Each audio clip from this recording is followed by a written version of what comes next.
Hello, everyone, and welcome to another edition of our Conversations in Environmental Communication series at the Program on the Environment at the University of Washington.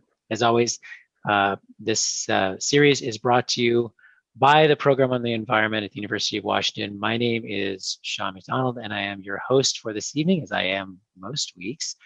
We have a great program for you tonight. We have two fantastic guests. They're going to be here focusing on communicating corporate social responsibility and corporate sustainability.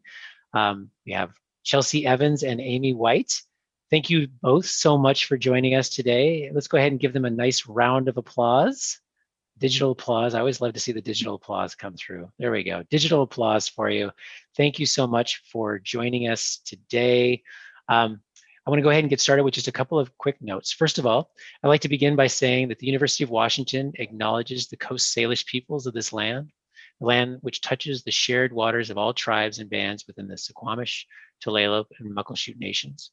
While we meet today on this virtual platform, I'd like to take a moment just to acknowledge the importance of the lands which we all call home. We do this to reaffirm our commitment and responsibility in improving relationships between nations and to improving our own understanding of local indigenous peoples and their cultures. So, as I mentioned, we've got two great guests. In a moment, I'm going to introduce them to you, and then I'll turn it over to them just to say a few words before we get into our Q&A. As with most weeks, this will be an audience-driven discussion or Q&A. And so I'm hoping that folks on the Zoom and on YouTube will share their questions with our guests today. And you can do that a number of different ways. You can either chat your question. So if you're in the Zoom, you can just enter your question in the chat. You can do the same thing if you're on YouTube watching online. Or if you are in the Zoom with us and you'd like to, please use the little reactions button to raise your digital hand, and I'll call on you. And when we call on you, if you want to turn on your microphone and your camera and say hello, that's fantastic. I'd love to have students and others on the Zoom ask questions directly of the guests. All right, so let me introduce our guest today. I'll go alphabetically. So Chelsey Evans is a senior manager for sustainability at Etsy now, very recently. She recently began this role leading ecological impact for Etsy as part of the company's impact team. She previously led environmental sustainability for Nordstrom on its CSR team, where she found ways for Nordstrom to serve customers while driving systems change on social and environmental issues across its value chain as a retailer, a producer of goods, a service provider, an employer, and a community member. She was responsible for environmental sustainability strategy and goal setting, including climate change, the environmental impact of products, and circularity. And she also managed Nordstrom's CSR and ESG reporting. Prior to Etsy and Nordstrom, Chelsey worked on sustainability strategy and crisis communication for retailers, including Gap Incorporated and Target Corporation, and managed partnerships and communications at several nonprofit organizations. She holds a Master's of International Business from the Fletcher School at Tufts University and a Bachelor of Arts in Communications from Pittsburgh State University. So welcome, Chelsey. Thank you for joining us. Let's give her a big round of applause. Digital applause, everyone. I love digital applause. Thank you. Glad to be here. Our other guest today is Amy White. Amy has made a career in the social impact sector and currently leads corporate social responsibility for Nordstrom. This includes enterprise-wide efforts in corporate philanthropy, environmental sustainability, and human rights initiatives for the company. Prior to Nordstrom, Amy led the employee engagement and community relations team at the Bill and Melinda Gates Foundation, where she had oversight of global internal communications, community grant making, the foundation's social responsibility strategy, and a number of strategic initiatives in each of the markets where the foundation operates. Prior to joining the Gates Foundation in 2013, Amy served as the Director of Regional Operations and Leadership at the Pride Foundation, the nation's largest lesbian, gay, bisexual, and transgender community foundation, where her primary responsibility was to provide vision, leadership, and support to the foundation's expansion from Seattle Metro to a 5-state model of operating in the Western United States. Amy holds a Master of Public Administration and Nonprofit Leadership from Seattle University and a Bachelor of Science from the University of Washington. Welcome, Amy White. Let's give her a big round of applause as well. Great. So thank you both for being with us today. I think just kind of going with the flow, I'll turn it over first to Chelsey alphabetically, and you can say a few words before we hear from Amy. Sure, yeah, and Amy and I can certainly bounce back and forth. We worked together at Nordstrom for over 2 years, so my departure is super recent. I have been at Etsy for 7 days. Wow! Congratulations. Yeah, thank you. It's exciting. It's a good, exciting new thing. But certainly Amy and I have done a ton of work together, and certainly when we signed on, even for this, we were part of one single team. So it's a little funny now.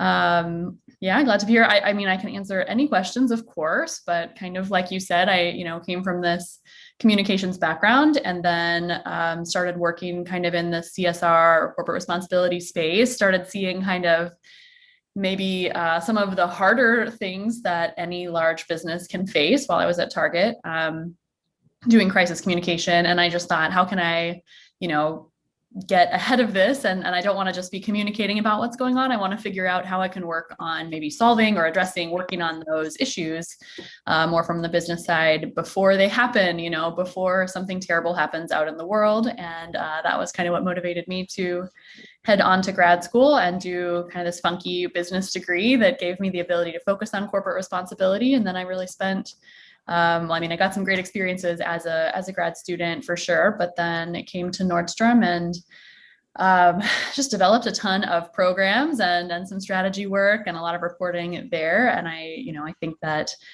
made great strides over the time that I was with Nordstrom, and really exciting to see different commitments that the company has made and different program things like helping customers shop for more sustainable products and kind of understand what that is, as well as, making deeper commitments on large scale kind of corporate issues like climate change and really working closely. Maybe this is relevant to the kind of group that might be on the call, but Amy and I certainly have worked super closely with marketing and communications colleagues over the years to find the right way to talk about all of this and have it make sense without being too fluffy or being too technical, but still being really accurate and credible and approachable.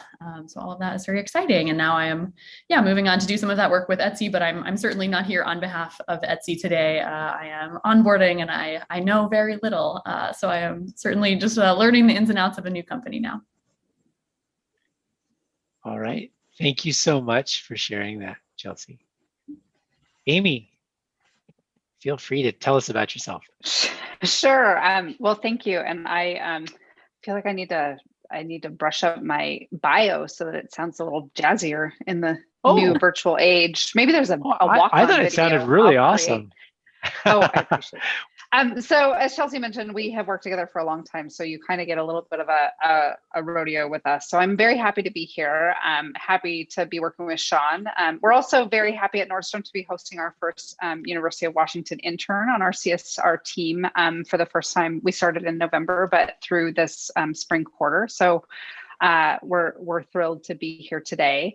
And I will also say that in a bygone era, which will age me, I'm actually a graduate of the University of Washington College of Environmental Resources. Is that what it was called? CFR, College of Forest Resources, excuse me. So I have my undergraduate degree is not just a Bachelor of Science, but it happens to be from the College of Forest Resources in wildland conservation. Which feels really far ago. So I'm a proud Husky is my point.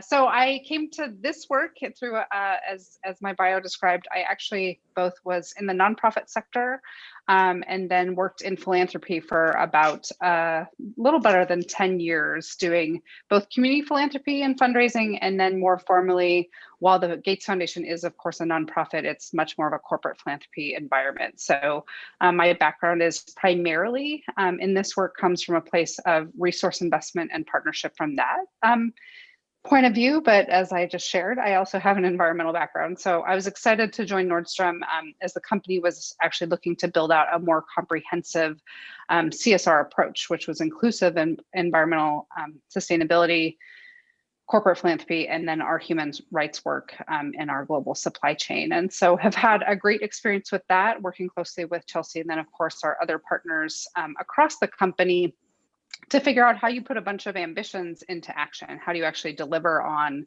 these really ambitious ideas of doing better in the world, but in a functional way where the business has to deliver certainly on its bottom line, but a triple bottom line approach. So yeah, so I think the interesting thing that I think Chelsey and I bring to this conversation is we both actually started our careers nowhere near what we are doing and have a pretty strong, as Sean mentioned, I was at the foundation and at Pride Foundation with a communications and sort of donor relations background. And so I think thinking about how we talk about the work is maybe the first place that Chelsey and I both come to this, is that we are now subject matter experts, but we often have thought about and lead with how does our customer, how does our employee, how does the broader marketplace understand the goal or the ambition, and then how do we break it into those bite-sized chunks so that when it's a single email out to a customer or it's an employee event, that we're able to help people understand the bigger issue while also showing what tangible change and progress can look like. So excited to hear your questions, and we'll take it from there. Fantastic. Thank you so much, each of you, for being with us today and for introducing yourselves to the group. Well, at this point, y'all, as is the custom, let's open the floor up to questions from students, staff, faculty, folks here in the Zoom, and also watching live on YouTube. As I mentioned previously, you can type your questions into the chat. You can also raise your little digital hand, and I'm very happy to have folks ask their questions live. Amaya, why don't you go first? I see your hand up. Hi. So I looked into Nordstrom's website, and Nordstrom has an initiative called Nordstrom Cares that works to protect the environment, give back to communities, and create a safe work environment. In it, there are extensive initiatives in women's leadership, energy use, and ethically sourced resources representing both substantive and symbolic action in the corporation. Do you believe a large corporation such as Nordstrom can become 100% sustainable? And what goals or future initiatives will you work to ensure each measures are taken to continue environmental sustainability and corporate responsibility? Sure. Well, I'll take it first. Thanks for the question, and I welcome all of them. Keep them coming. So I think the goal is never 100% sustainability, I think. So I think we just all have to level set is that Nordstrom is a fashion retailer. And so we make things that people buy. And so there is no way to get out of the idea that there is not goods being exchanged and materials being extracted or created to create new products that you buy. And so I think what our goal is primarily is to figure out how in the manufacturing and production of those products, we do the least harm possible. And that we also, and I think maybe I'll toss this to Chelsey to talk a little bit more about circularity as a whole, but also thinking and driving a systems change around what actually happens when you're done with that sweater, or you have reached your useful life for a pair of socks or a pair of tennis shoes, or maybe even a handbag. Is that I think for a very, very long time, the industry as a whole was about making more and you buying more. And I think as we are seeing a pretty significant tidal change around, we can't operate that way. We don't want to operate that way. And we want to sell high quality products that last a lifetime for you if that's what you have. But we also know that you have your own self-identity wrapped up in what you choose to wear every day, or the pair of shoes you're willing to drop some money on. And so how do we help you make the best decision? How do we manufacture it in a way that is the most sustainable as possible? And then how do we help educate you and build out the ecosystem where that pair of shoes then has the next life after it? So 100% sustainable, probably not a goal that we'll set, unlike some of our technology partners you likely have read about, but I think there's a long distance to go regardless of what progress will look like. Yeah, I would definitely add, there are leaders in the field, or, companies, brands making products, including, a go-to of Patagonia. And I think that they themselves said, like the most sustainable thing we can do is not exist. Like that tends to be, I think, a view of sustainability people working for fashion brands is, inherently there is resource use. But yeah, I mean, I agree. There's a movement. I actually judged a student competition this morning called the Global Circular Challenge, which is like, yeah, how do we get to a place of circularity? How do you address, even if you look at circularity and how something might be turned, a shirt is turned back into a shirt in a truly circular phase, not downcycled into insulation or whatever at the end, is like, what are the resource uses in the stages of that? What are the resource uses that come in running a recycling facility? And how do you get ahead of those and figure it out? So it's a huge, there's so many factors, and a company like Nordstrom, for example, but so many others that are comparable. There's just so many different kinds of products made of so many things, coming from so many places, going so many places. But there definitely are systems, things like infrastructure, just increasing recycling of things that can be recycled in existing common infrastructure, but also I think, expanding, accelerating ways to support kind of some of that end of life materials as well. Yeah, well, thank you for that. Yeah, that's really interesting. This notion of circularity, I think, is a really fascinating one. In fact, one of our students shared an article via Twitter earlier today, I believe, or maybe it was yesterday, about resale that's happening at Nordstrom now. At the Nordstrom New York, they're actually doing some resale. Is that something that is going to be widespread at Nordstrom, you think? Or is this sort of a one-off? Yeah, so Chelsea's laughing because it was called the See You Tomorrow pilot. And it was exactly that. It was a pilot that we introduced about this time last year, pre-COVID. And it was meant to run for, I think it was a 6-month pilot out of our New York store. And I would say in many ways, well, first off, it ended because COVID happened. So we closed all our stores for a time, as you probably all would anticipate or know. And so it is not currently at scale across the company, but I would say, having additional conversations about it even recently, there's definitely an appetite. If you're tracking the industry, you know that Chelsea's laughing at me because she's like, Amy shouldn't answer this question. Broadly across the industry, there's lots of ways for you to resell things, whether that's at Buffalo Exchange on the Ave, or it's the Real, or it's some other mechanism through a retailer that you might have experienced. Is that the industry as a whole is moving in a way to enable this in a lot of different ways. So Nordstrom wants to figure out the right way.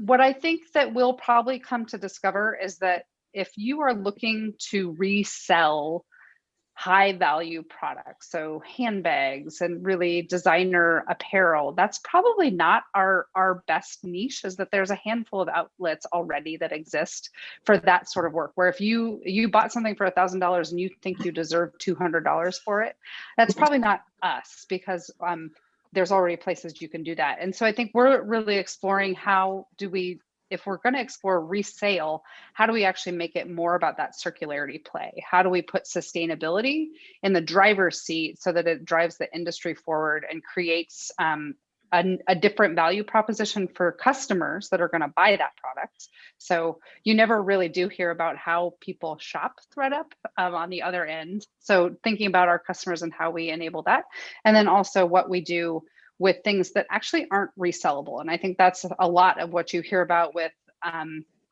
the Real or with REI and Patagonia or West Elm, is we're not particularly clear with customers when you bring something in or you give it back, what happens, because most of it isn't actually resellable.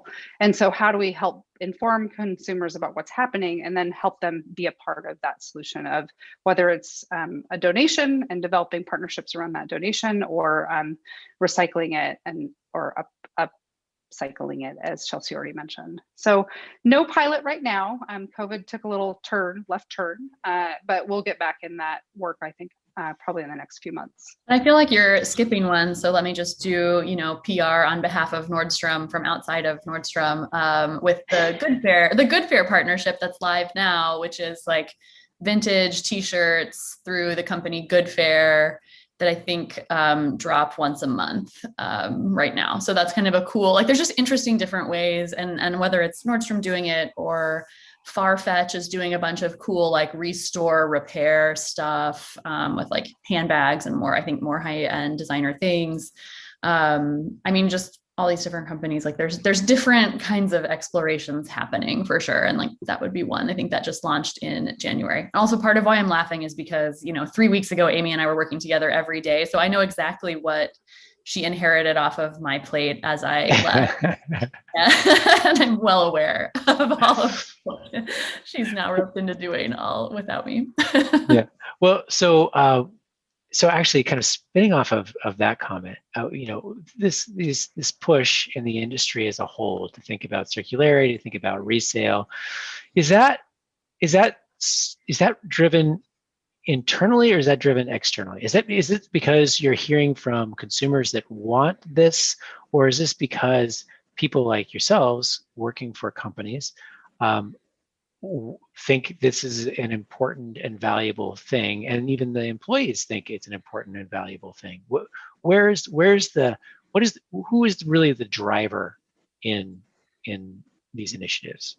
In my opinion, circularity is a trend in sustainability regardless. I think there is a customer expectation, customer knowledge. I think as Amy knows, a couple of years ago, I told her, I was like, my personal goal this year is to teach everyone the vocab word of circular or circularity. Like I want them to know what it means when I say that.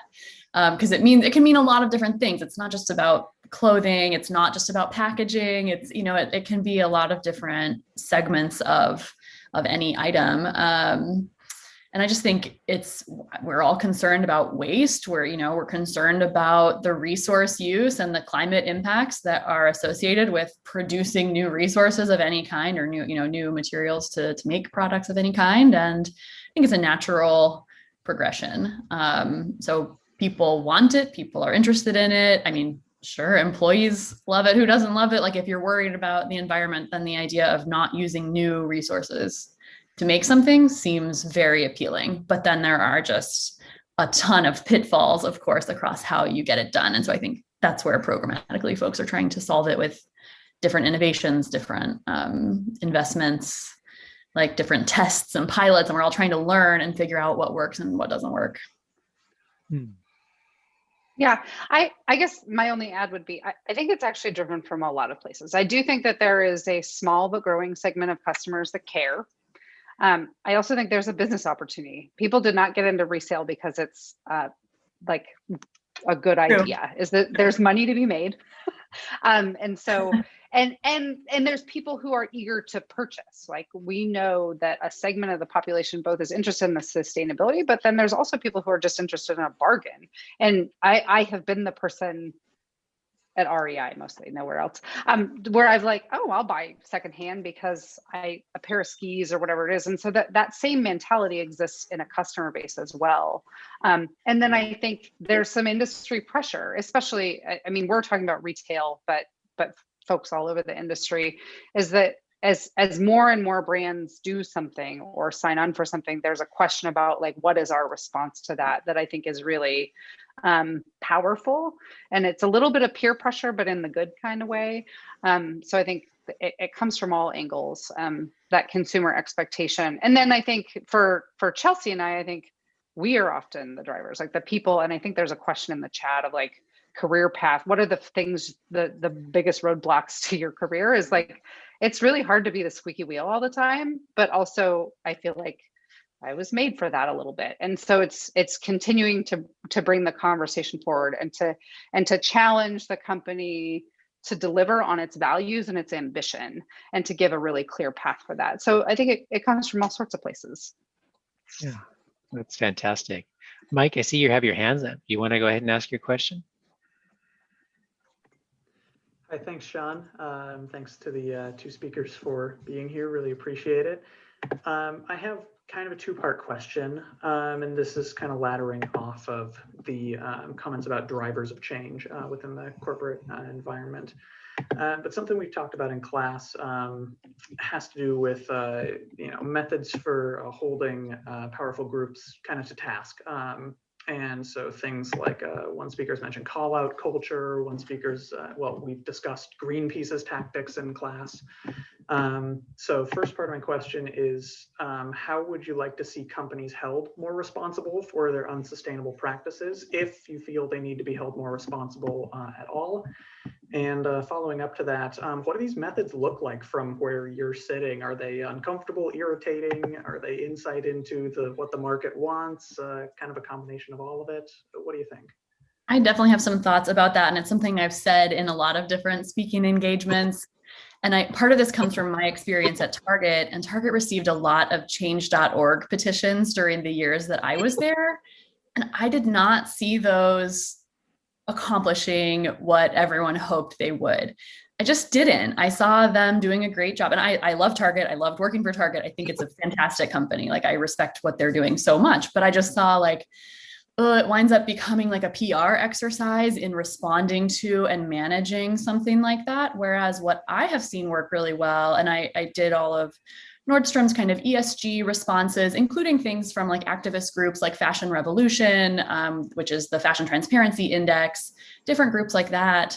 And so those were very interesting because they're pushing, like they really push. And I always felt like, man, I'm an ally of this activist group and I'm on the inside of the company, but I really am on their side. And I totally agree. In another life, I want to do that work. But I tell people, like, if you're a customer of a company and if you love it, and I do this as a customer, I literally handwrite notes. Send a note, like send an email, send a letter. You can type it. You can scrawl it on a piece of notebook paper like you're 14. I've done that. And just like when you're just feeling mad, like, why did I just get all this crazy packaging in the mail? What are you doing? Like, you can be better than this. Like, I want to shop with your company. I like your company. Be better. And then send it to someone that's not me or Amy. Like, send it to the head of retail operations, like send it to the head of transportation. Like, they won't know what to do with that letter. They will be confused, and it will force the letter to ping pong all around inside the company until eventually it lands on my desk and I will respond to you, but like, I'm already on your side. But I think it makes everyone call attention to it from a customer that says, like, I'm a loyal customer. I'm going to keep shopping with you. Please do better. And then when Amy and I then are on the inside asking for change, we have more leverage to say, our customers want this, like, listen to them. To me, there's like this cool space that a customer can really play a role.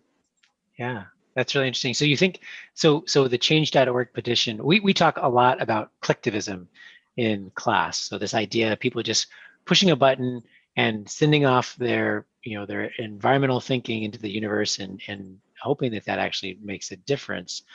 Is it just the fact that these change.org petitions that you were seeing didn't really necessarily, there was no person behind them, there was no I mean, I saw them get delivered to headquarters in file boxes, like almost, very like stunt kind of behavior kind of stuff. And I just didn't see it moving as fast. I think there are other levers that maybe can help a company respond faster. And I don't know what Amy's response is. We haven't probably talked about this in depth before. So I'm curious if she agrees with her, and similar, comms background. So. Yeah. So I think yes is the answer to your question, Sean. I think that like change.org is easy to ignore, right? Like sort of like PETA in some ways, like on a broad scale, although PETA has a stronger ground game than just a petition. And I do think that I would say my experience is twofold. One is from an identity base or a giving philanthropy side of things. I actually think that things like change.org, when you're advocating for a company to sign an amicus brief to get behind a legislative issue is great, because that's a volume game. That's a pressure from the outside. And when I was at Pride Foundation, I was a part of the Washington United for Marriage campaign as their political outreach director. And that's all we did all day long, is try to get people to sign petitions or sign up to get companies to sign on for marriage equality. And that is a numbers game that you can't beat, because that's the kind of thing you deliver in a box with a couple really good stories about a queer family that can't get married. And like it creates a little more momentum and a PR moment and a communication strategy. Sustainability doesn't have an identity-based space to talk about unless you're going to be mean and put animals out there. And so I think what makes it more personal is when someone says, I want you to be better. I think you should be better. I believe you're better than this. And so please don't make me a liar, right? And I think companies, particularly companies like Target and Nordstrom, who have a high sense of ownership and accountability to their customers, are going to react to that. And I'm on board with Chelsey's strategy, is that the reality is that while I hate when people email the CEO, which then creates like literally weekly emails for me, dozens, it is how, if they hear the same question or the same topic get raised a couple times, and a current example is the Uyghur genocide crisis in China, is that we were addressing it internally. We had a proactive plan, but now we're hearing over and over from customers and employees about wanting to understand our response and wanting to understand both our brand proposition and values related to that, but also what our brand and vendor partners are doing. And so now we're working on a plan. And so it of course, the bigger the crisis, the faster it moves. But I do think that sort of that getting it in front of the right people and asking the question why, instead of demanding change, is often a faster route. Yeah, well, that's really interesting. Thank you. I appreciate that. Forrest, did you have a question you wanted to share? Yeah, sure. Yeah, thanks so much for being here. Yeah, so we did some research to come up with questions and looked up the impacts, and the sustainability sector. Like Nordstrom Cares has so much in it, and yeah, so it seems like there's some really Thank you for saying that. I wrote that. I was going to say, Chelsey basically wrote that website, so either you love it or you shouldn't talk about it. There's so much, yeah. But yeah, I was wondering if you see wider changes getting picked up across the field, like with your competitors, or like what moves that? Are you asking kind of, are we benchmarking across, with peers to decide what we do? Oh, sorry, how do you? Yeah, what do you? I'm sort of wondering if there's initiatives that become standard, or if other people take them on, or if just if there's general change. I think so. I mean, I think that there is an approach to this kind of work which could just be, could be more within your own company and assessing what your impacts are, and even how that fits into the broader industry, and then just going for it and not paying attention to what your competitors are doing. But I can say in my experience, I definitely monitor the field and want to see what others are doing. I'm looking at cool work. It's inspirational and also like overwhelming of like, oh man, they're so far ahead, and I'm kind of competitive, so I want to see us keep up, us being Nordstrom or now Etsy, wherever I work. Like that's what I want to know, that we're taking big steps and keeping up. And I think that's a huge piece of how we launched Sustainable Style, how Nordstrom launched Sustainable Style, to help customers find more sustainable, more responsible products.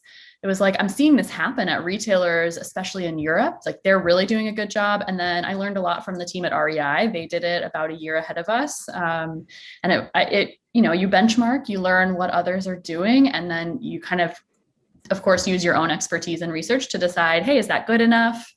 Could it be better? What would mean the most to our customers? Because an REI customer is different than a Nordstrom customer, and what makes sense for one company versus another, and definitely build on it. And I think make the case of like, hey, this is what our competitors are doing. And do we want to keep up? Do we want to get ahead of them? How do we want to stand out? What's that? And that's, I think, a way that you help sell it and navigate internally, depending on who you're talking to. Very good. Thank you for that. Well, I think I see Josh has a question, and we'll go ahead and turn it over to him, and then maybe we can get some more of the questions in the chat. But Josh, do you want to ask your question? Yeah, I totally do. It's more of a clarifying question just for Amy. You made some mention of the 3 bottom lines. Can you elaborate on that a little bit? Of what are those 3 bottom lines for Nordstrom right now? Yeah, sorry, I was muted. I was not afraid of your question. So the triple bottom line, typically, and I think there's lots of interpretations of this, but sort of the economic viability. So the need to, you're a business, you are in business to, in our case, return profit to shareholders, to be in business, the environmental bottom line, and then sort of the social or people bottom line. So people, profit, planet is that jazzy way, you might remember it.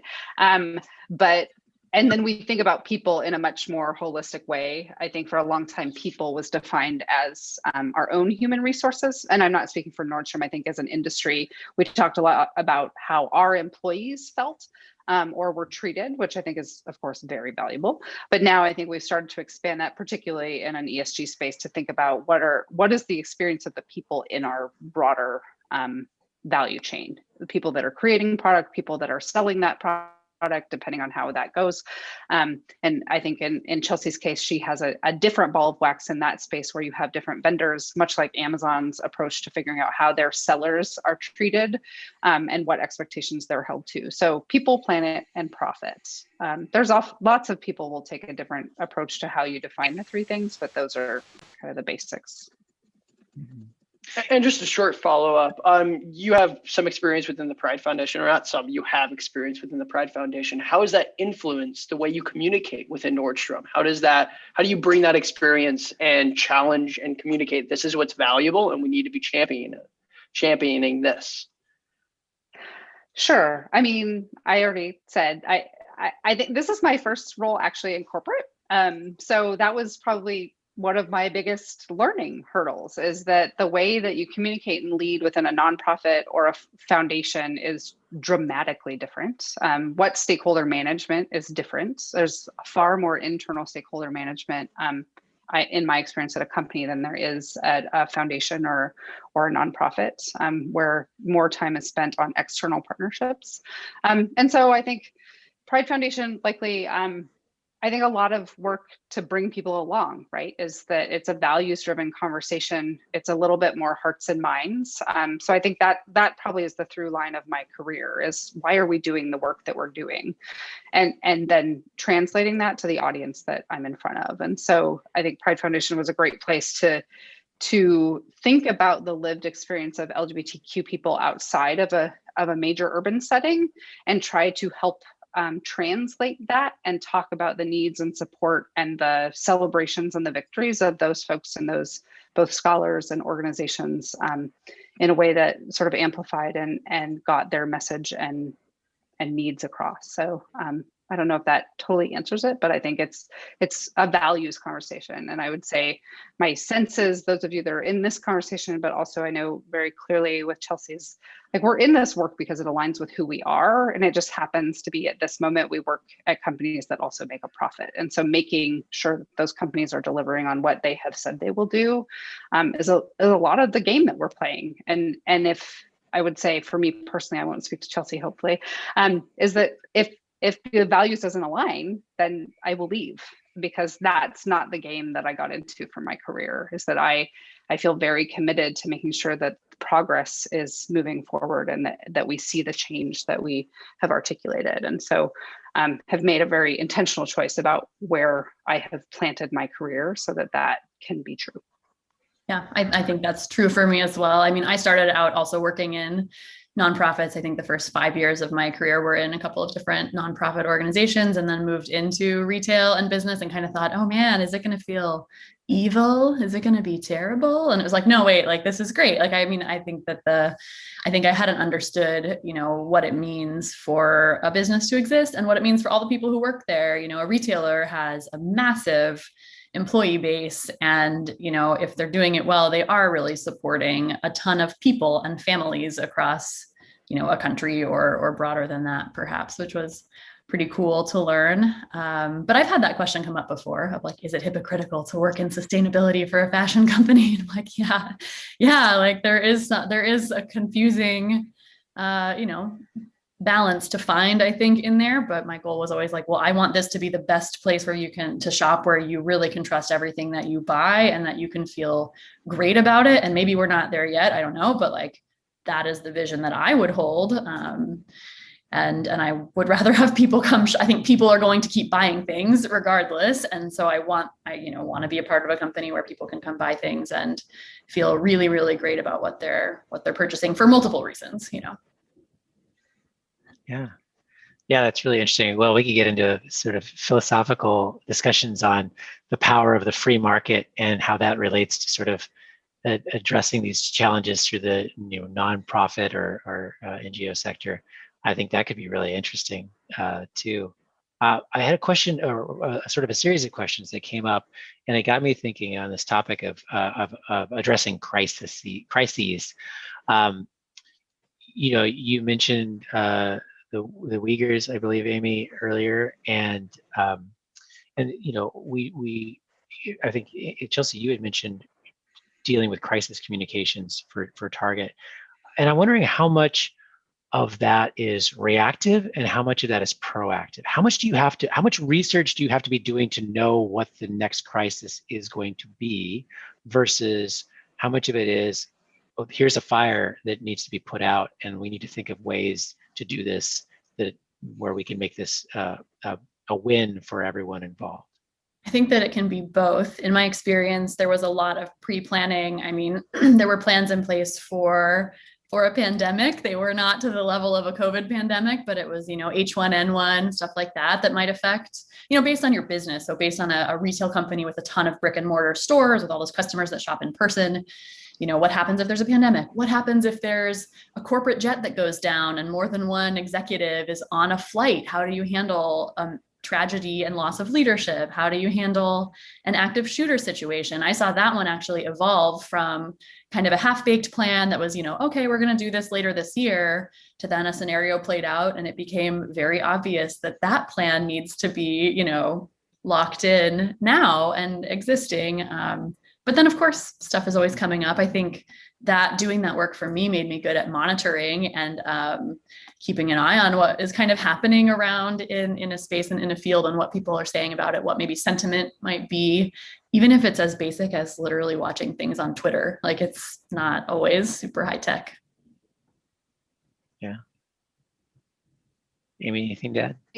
And I would just say that part of our job is actually to just hang out with a bunch of people that think about this stuff, and they're thinking about it before our customers or our employees or other stakeholders do. So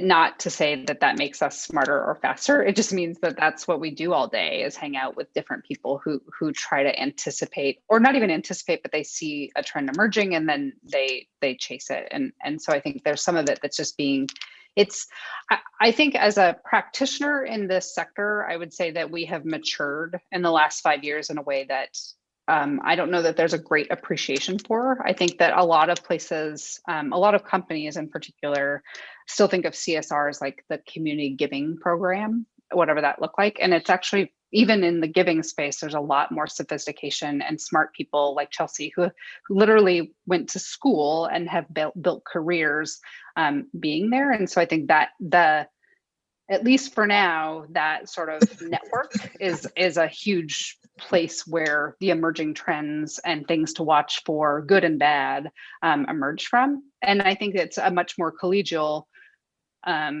setting than perhaps if you had two coffee companies or two, where the CSR people all get along because we all kind of have the same sort of thing and we're dealing with the same sort of internal politics. And so we can work with and have in the short term with Neiman's and with Selfridges and any other retailer that you can think of, we can call and ask what they did as it relates to the Uyghur situation, or they don't know what to do about organic cotton now. And, just questions like that are, the network is strong. Yep, yeah, I agree. And I think you're always learning. I know Amy is aware that she's like, stop logging into webinars, like it's too many webinars, you know, she's like, you have other stuff. And I'm like, I know, but I need to half listen to every webinar about every topic. Like, because it just feels like there's so much to keep up on. And if you're a curious person and you like learning and you just find it interesting, and then later you're able to connect the dots at the right moment of like, oh, well, I learned this thing about biodiversity, and like, let me give you a little 1-minute primer on what that might be. It winds up coming in handy. And I think that there are some people, like, I think that Amy and I both work more as generalists and really have our hands on a lot of different topics and programs and subjects. And I think then there are folks that we each have worked with that it's like, this person is a scientist. Like, this person knows how to analyze emissions in ways I will never understand. Like, I'm not a chemist.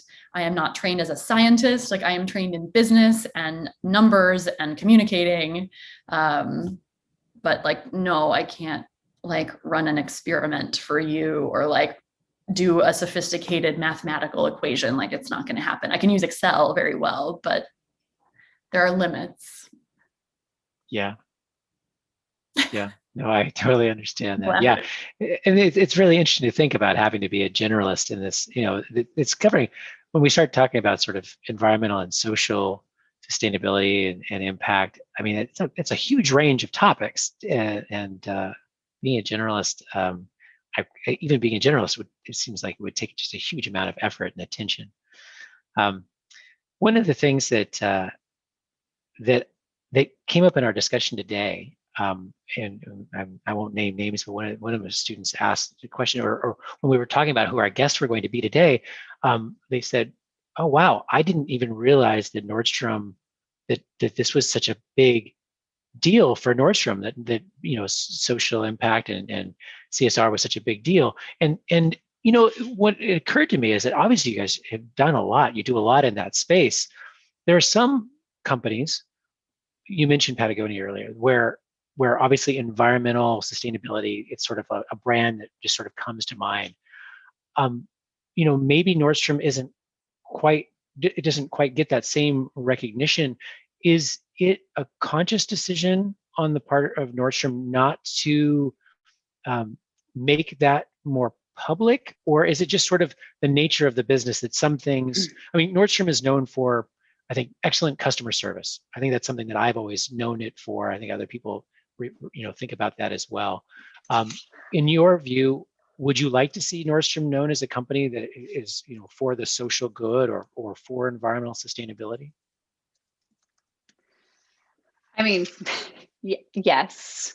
And I think that the business priorities are real, right? Like the delivering, like I said, on the triple bottom line and value to shareholders is always, I think, and that's, if this is a career path for you, which is often the conversation I end up in, is that you have to be able to sit in that tension, Sean, is that you are going to go work for places that have to sell things to people in order for them to exist, to do good in the world. Yes, they may also be contributing to some of the harm, but they also, I mean, if you just take our community grants portfolio, we put out somewhere around $25 million annually through our grant making and cause marketing programs that would not be possible if the company didn't exist.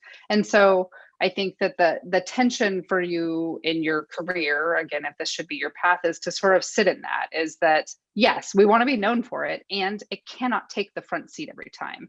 And I think Chelsey actually created a beautiful slide that still lives on in her legacy at Nordstrom, was sort of this continuum as we set our 2025 goals. And she's laughing because it was literally like a very basic idea, is that you can be doing nothing, you can be doing enough, like to sort of meet muster, but not really lead. And then, a poll. Sorry, that was something. I just opened up the poll. A poll just came up. Make sure you reply to it. I wasn't trying to distract you, but I wanted to make sure I popped that up before we ran out of time. Now I distracted myself. You could be like doing the bare minimum. You could be doing kind of mediocre, or you could be at the leading edge of things. And I think for every single goal that we have, for which there are 23, I'm intimately familiar with now, is that you have to make a decision on each one of those. How how much business priority they get at each time, and what times of year you get to talk about them. And so I think from a communications perspective, if you have followed Nordstrom in the last 2 years, there's no way you didn't know that this is an emerging priority area for us, because we are talking about it more than we ever have before. And if you take that combined with our diversity and inclusion commitments around Black Lives Matter, or our partnership with the NAACP or the Urban League, like, you're seeing it, but you're seeing it everywhere. So it might not differentiate as much as we had hoped when we set those goals. So I think, yeah, I don't think our company's ambition is to be Patagonia. We are not defined by our sustainability agenda. However, that doesn't mean that we don't want to, of our 9 goals in environmental sustainability, there's about half of them where we've said we want to actually lead on this issue. And so that's where you'll start to see us. And we also know that we have 23 goals, but we could have had literally like 123.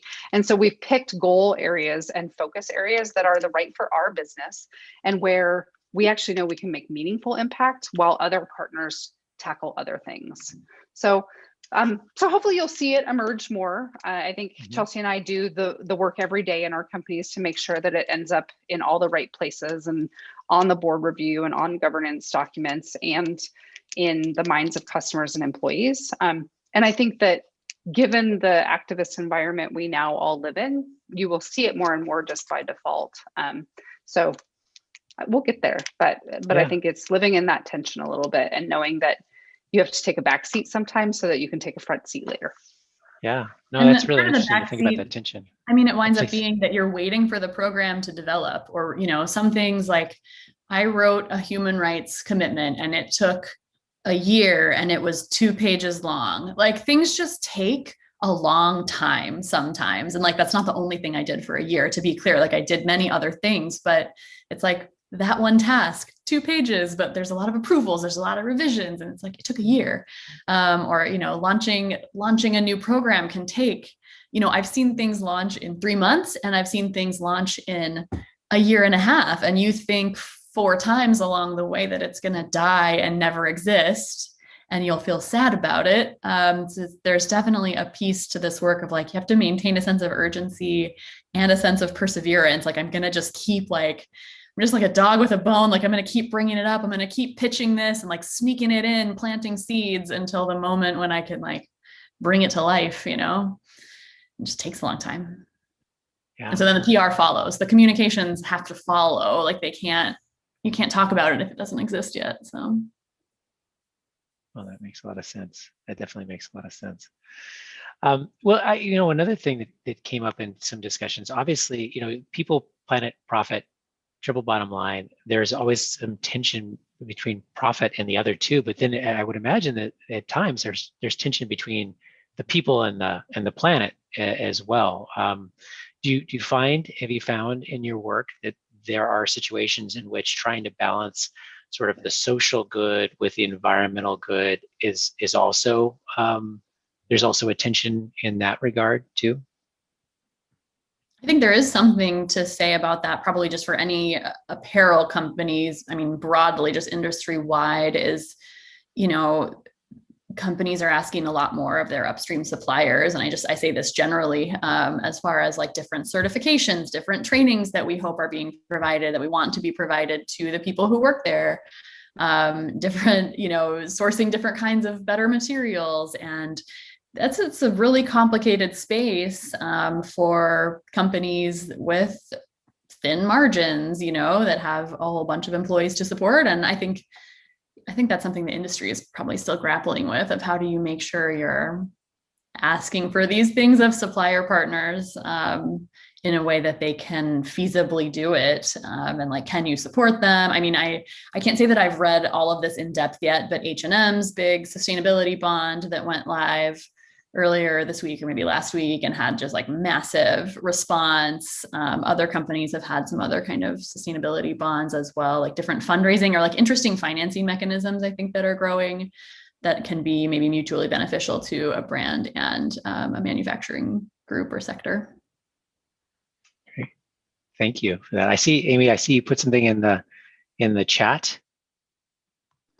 Yeah, I copied and pasted, and that isn't that will take you where I want you to go, but it's just nordstromcares.com. I'm not sure why I didn't just type it. But as somebody, I was just noticing someone said it was really hard to find, and I think it's as easy to find as any other company. It's on every web page. It's on our Nordstrom Rack Home page, as well as our Nordstrom.com. All of our apps have coverage now, thanks to Chelsey. And then, if you search it in just a browser search, it should come up. But, we're always fighting the fight to get more coverage. And also, I think it is a little bit of an industry that the language has changed. And so I think people, for a long time, we listed Nordstrom Cares, which maybe doesn't tell you anything. So now it says CSR. It could say ESG. So as we sort of search engine optimize, it's a little bit of a moving target in terms of what folks are looking for. And it probably is a good time to point out, like, part of the reason we have a lot of transparency on that site, and Forrest, it sounds like you've poked around a little bit, is while we want your customers and employees and students and faculty to all know what we're doing, there's also a subset of people who are really important to us, which are our investors in a publicly traded company.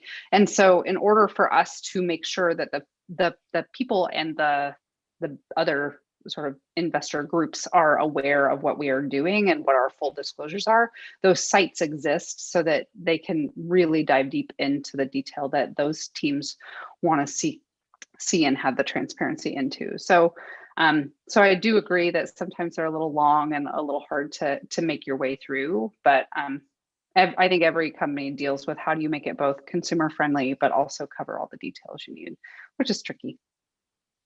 Yeah, no, I'm sure. Yeah, it sounds very, and actually that brings up another interesting point about sort of being a publicly traded company versus, I get the impression, so you Amy, this is sort of your first foray working in a corporate environment. Chelsey, you've worked for several corporations, but they've all been publicly traded companies, correct? I'm just wondering if there would be a different sort of environment in dealing with these issues. My graduate capstone was with the company, oh God, right, I just blank on their name, Talbot's, like a mall company, Talbot's. Yeah, I know Talbot's, sure. Yeah, it's like a mom. So does your mom. Company, yeah, exactly.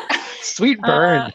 Yeah, I went to school in the Boston area, and their headquarters is just outside of Boston. And I got to know the woman who was leading their social compliance work, so like the upstream factory auditing, social responsibility. And at the time, they really didn't have a sustainability strategy. So I pitched it to them like, hey, I need to do a graduate capstone. I'm sure many of your students here also are working on various capstone projects. And so I was a volunteer for them. And that's a privately held company. It was held by a private equity company. And it was interesting and different as I put together kind of a proposal for how they could build out, some sustainability strategy of like, wow, you don't have that investor stakeholder lever to pull, which I find to be a very compelling lever as far as how and why we're all doing things. It's not the only one by any means, but it's an important one to me, having been in public companies. So finding that approach, but it was certainly something I had in my mind thinking about. There was a moment a few years ago, I feel like, I'm outside of Nordstrom. I probably can say whatever I want. Nordstrom almost went private. There was a discussion of the company not being publicly traded anymore. And in conversations with different colleagues, some thought, hey, that could be great. It means we could really unlock investment into some of this work without the kind of prying eyes and quarterly expectations of our shareholders. I was like, that's an interesting, perspective. Maybe I'm a little paranoid. I'm like, I'm going to lose my job if we go private. Oh God. But they, some colleagues really thought that, that could help us advance a lot faster. So there, it kind of could go either way. Yeah, that's very interesting. Yeah, I agree with a lot of what Chelsey said. I also work for Weyerhaeuser right out of college. So okay. I do have a tiny bit of credibility, although it was in the marketing team. So marketing of forest products isn't quite the same as a handbag. But I think that the public versus private, I think I personally feel like publicly traded companies are held to higher expectations. And so for the kind of work that we do, I think, and Chelsey mentioned their integrated reporting at Etsy, which is an ambition of Nordstrom, I think, but is that there's a lot more people watching, which means if you don't deliver on the, once you say something out loud as a publicly traded company, it's really hard to take it back. Which is good, in my opinion. I don't want to take back our goals and ambitions. And so in that way, it creates transparency and accountability with a shareholder group that, yes, it creates a lot of burden on reporting and transparency, but it also forces the hand to keep the work going, which I guess said another way could be job security, Chelsey. Fantastic. Well, I'm realizing that we are out of time. These conversations always go so fast. I want to just say a huge thank you to both of you for being with us here today. Big round of applause to our guests. Thank you so much for taking the time to share your perspectives with us. It's been really actually a very fascinating conversation. So for those of you watching on the Zoom and on YouTube, thank you so much for being with us again this week. As with all of our conversations, this one will be on our YouTube channel. Please subscribe to the YouTube channel, hit the little bell icon. You'll be notified the next time we go live, and we will see you again next week for